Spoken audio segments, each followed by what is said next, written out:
Le marché togolais de l'Internet fixe par fibre optique, FTTH, continue d'être dominé par deux opérateurs, Canal Boss et Yes Togo, qui se partagent respectivement 61% et 39% des parts de marché.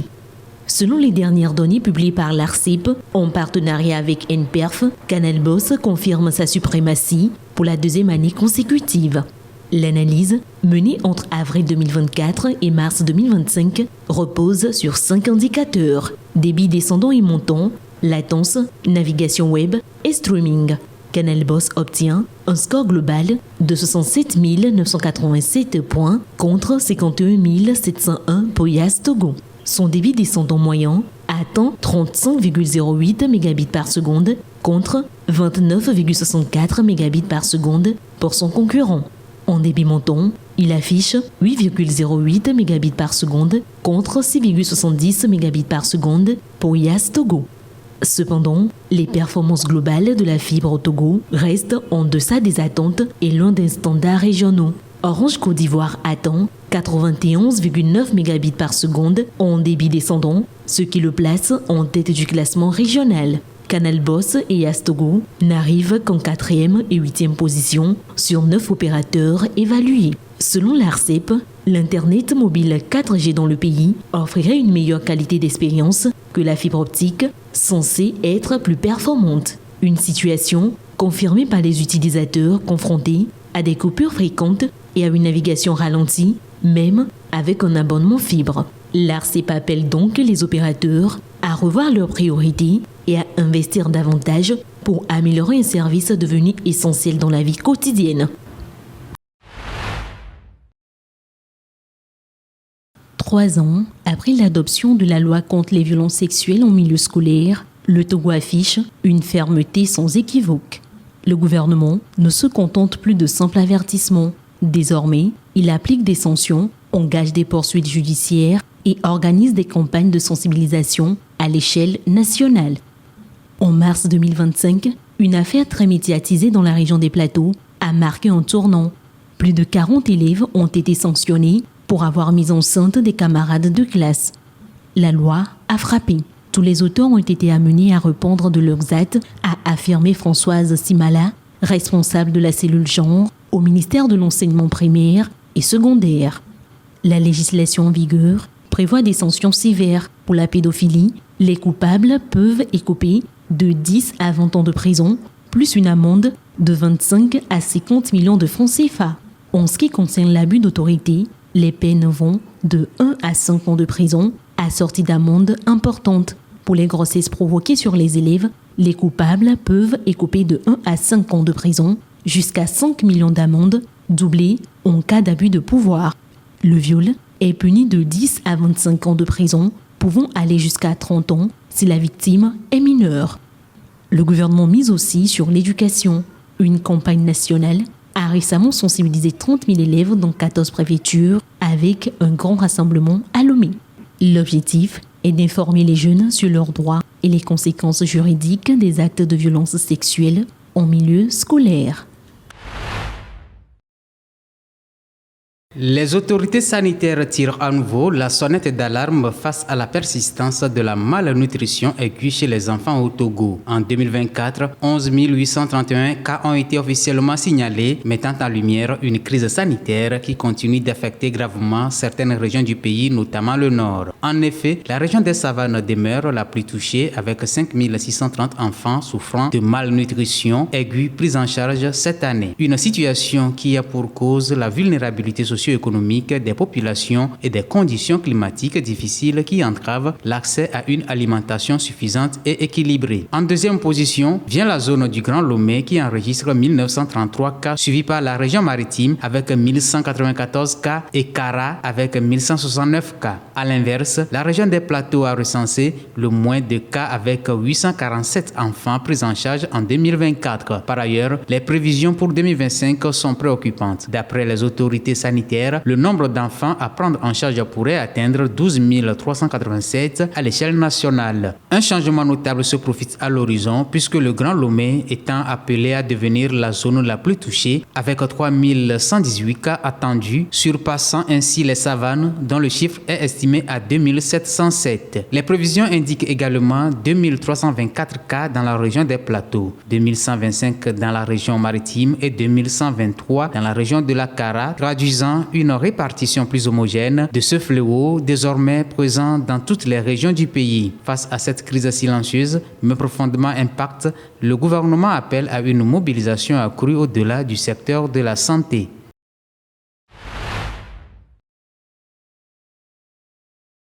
Un rapport récent de l'Organisation mondiale de la santé OMS révèle des chiffres alarmants.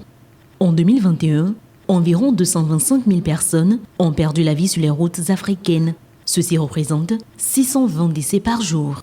Ces chiffres étonnent car l'Afrique ne possède que 4% du parc automobile mondial.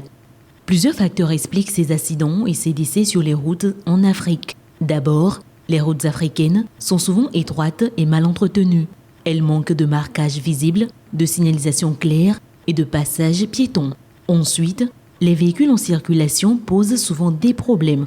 Si les routes sont des facteurs non négligeables, il faut savoir que sur de nombreux marchés africains, des voitures d'occasion venues d'Europe ou d'Asie circulent. Ces voitures ont souvent plus de 15 ans. Elles sont donc défaillantes. De plus, les propriétaires, faute de moyens, n'entretiennent pas ces véhicules comme cela se doit. Ces voitures deviennent ainsi des sources d'accidents graves sur les routes africaines. Face à ce problème, l'OMS et d'autres institutions internationales appellent à une réforme structurelle. La Banque mondiale et l'Union africaine soutiennent cet appel. Ils espèrent un renforcement des contrôles routiers et une meilleure formation des conducteurs. Ces mesures aideront à réduire le nombre d'accidents et à sauver des vies.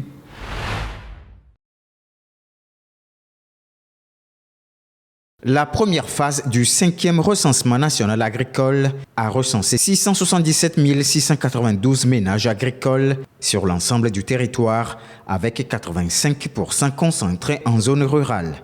Fait notable, 78% des exploitants cultivent sans garantie foncière, ce qui constitue une fragilité structurelle persistante. Par ailleurs, 57% des ménages cultivent des superficies égales ou inférieures à 2 hectares et seule une minorité de 6,24% utilise des tracteurs. La feuille de route gouvernementale 2020-2025 place l'agriculture au cœur du développement économique en misant sur la mécanisation, l'augmentation des rendements et le soutien aux filières à forte valeur ajoutée.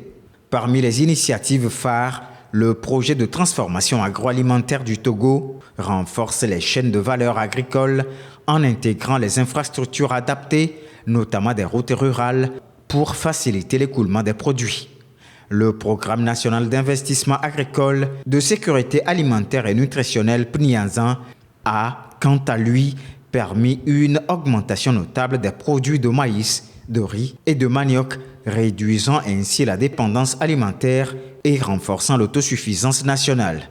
Avec pour objectif de faciliter l'activité agricole aux exploitants en favorisant l'augmentation de la production, plusieurs mesures sont prises ces dernières années au Togo.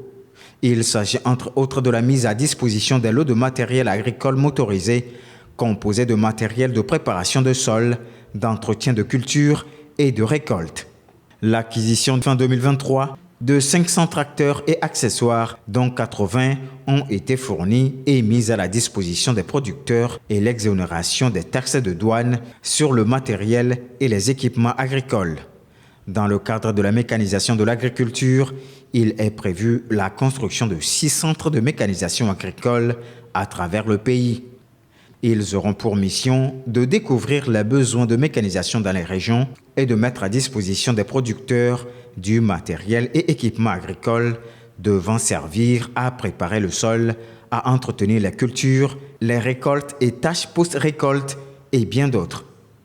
La seconde phase du recensement, amorcée le 7 avril, se concentre sur les productions vivrières, l'élevage, la pêche et l'arboriculture. Cette étape permettra pour sa part de disposer d'un panorama plus complet en vue de répondre aux besoins d'investissement agricole et structurer les chaînes de valeur rurales.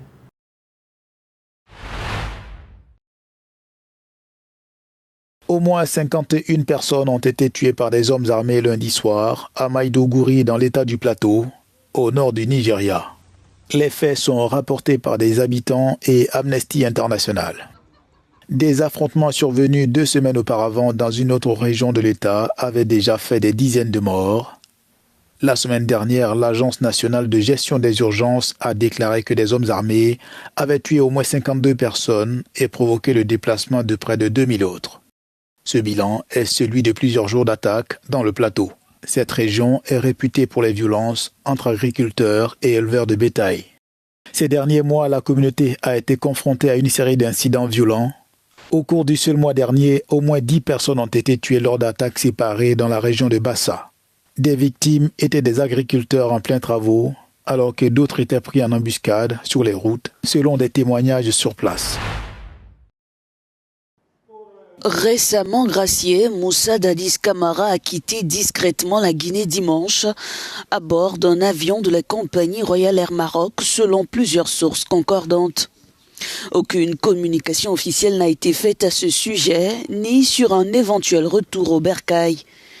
Condamné à 20 ans de prison pour son rôle dans les événements sanglants du 28 septembre 2009 au stade de Conakry, l'ex-capitaine a bénéficié d'une grâce présidentielle pour raison de santé le 28 mars dernier. Une décision qui continue de diviser l'opinion publique en Guinée. Alors que certains saluent ce geste, d'autres, en particulier les victimes du massacre, expriment leur inquiétude pour l'avenir du procès en cours.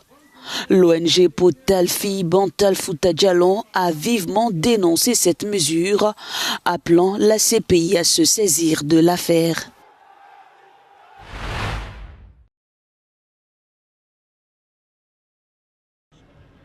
Alors que les tensions diplomatiques persistent entre l'Afrique du Sud et les États-Unis, le président Cyril Ramaphosa a annoncé la nomination d'un envoyé spécial à Washington.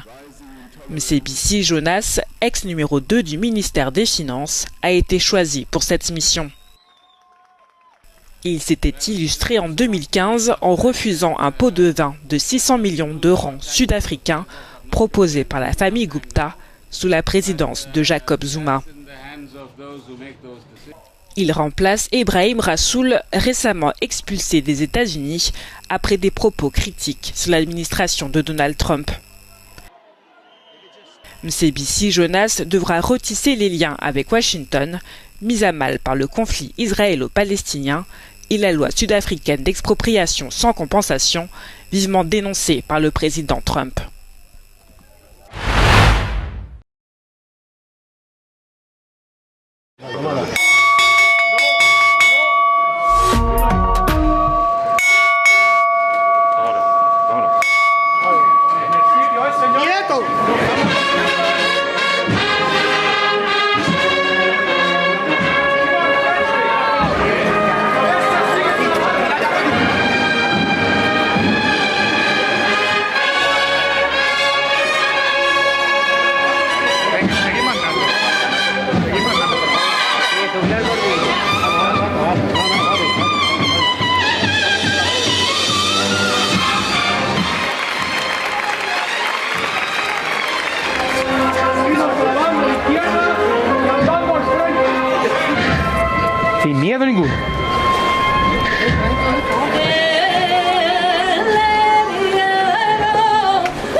Aux États-Unis, l'administration Trump a suspendu plus de 2 milliards de dollars de financement destinés à l'université d'Harvard ce lundi.